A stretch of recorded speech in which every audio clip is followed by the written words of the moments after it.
So one really is your pricing really has to make sense for the local market. So for the local market, so that's one. If it doesn't make sense for you to sell to the local market at a particular price, then I wouldn't advise you to export. But secondly, the other thing you have to take into consideration is that, as I mentioned, exporting everything is done through the US dollar. So you also have to be able to account for the currency fluctuation between that. So even if we export to say countries in Europe, for example, Australia, the Middle East, the trade is always in terms of the US dollar. It's just the way of life and the fact of life. It is the global currency. So that's another thing to consider. The third thing to consider really is you have to factor in all of the landed costs, right?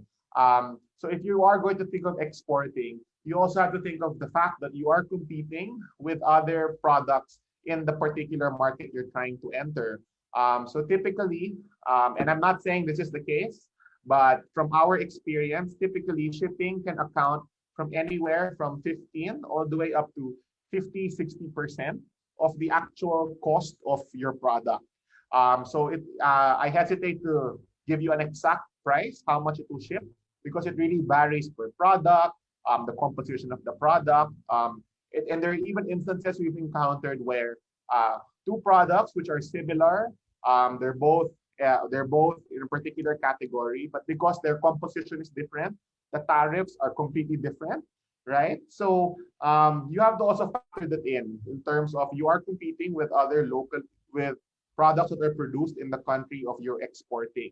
So when also considering a market and specifically pricing, you also have to consider the fact that the tariffs per country change. So, for example, the Philippines has a lot of free trade agreements with, say, for example, our neighboring countries in Southeast Asia, but not so much with, say, Europe or Africa even, right? So the pricing really changes.